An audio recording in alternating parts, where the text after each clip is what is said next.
Salut à tous, c'est Destock.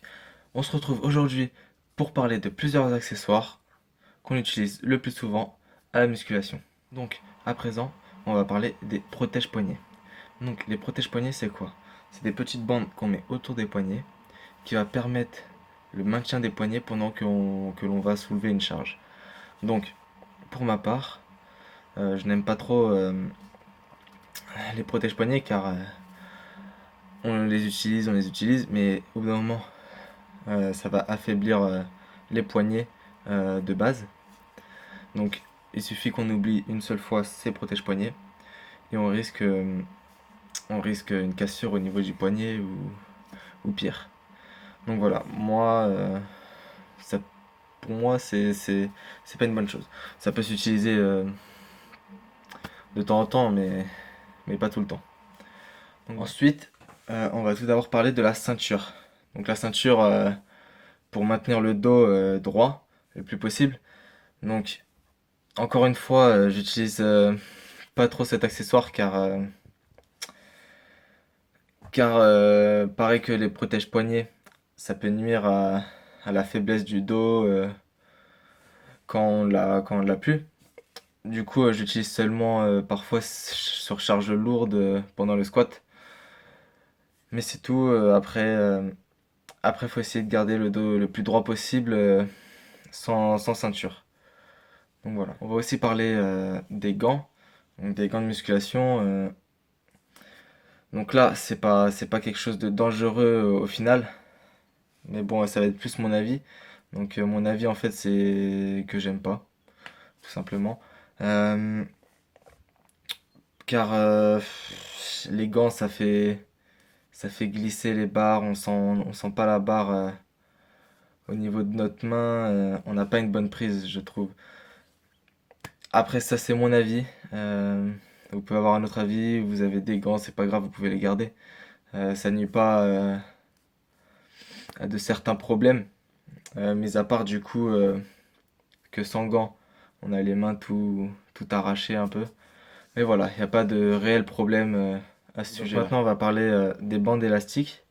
Donc les bandes élastiques, c'est un bon accessoire car il permet de travailler plusieurs muscles comme les jambes, les fesses, les bras, les épaules, un peu tout en fait. Du coup, c'est pas mal, surtout plus pour les filles.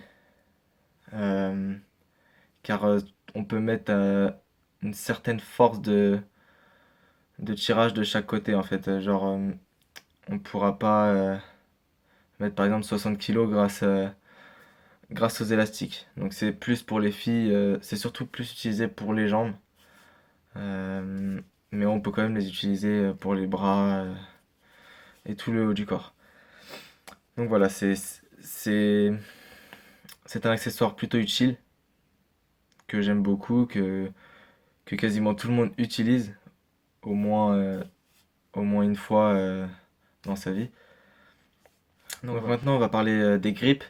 Donc les grips, c'est quoi en fait? C'est ce qu'on va mettre autour d'une barre pour se protéger l'endroit où on va utiliser la barre en fait. Donc par exemple au squat, on met souvent un grip pour le niveau du cou et des épaules. Ensuite, il y a d'autres grips, par exemple sur le curl, on va mettre des grips au niveau des mains. Donc pour ma part, j'en utilise que pour le squat. Après, sinon, j'aime pas faire ça pour les mains, en fait, genre en avoir pour les mains. Je préfère ça juste pour le squat parce que sinon, ça fait un peu mal si on se place un peu mal sur la barre et qu'on a une charge un peu lourde. Du coup, c'est pas trop un truc que je recommande. Après, ça peut être utilisé, c'est pas dangereux, justement, au contraire, ça protège. Voilà, tous les accessoires que je vous ai parlé. Euh, je vous ai donné un avis dessus. Donc forcément c'est mon avis. Ce sera peut-être pas la même chose que les autres, mais ça reste mon avis. Donc et dites pas dans les commentaires que ça c'est le contraire ou voilà, ça c'est ce que vous pensez. Moi j'ai dit ce que je pensais. Et donc voilà, c'est pour aider certaines personnes. Et bon après, les gens ils font ce qu'ils veulent, hein. Je les oblige pas d'utiliser ça ou de ne pas utiliser ça. Donc voilà, je vous remercie d'avoir écouté cette vidéo. Un petit pouce bleu et abonnez-vous. Ciao!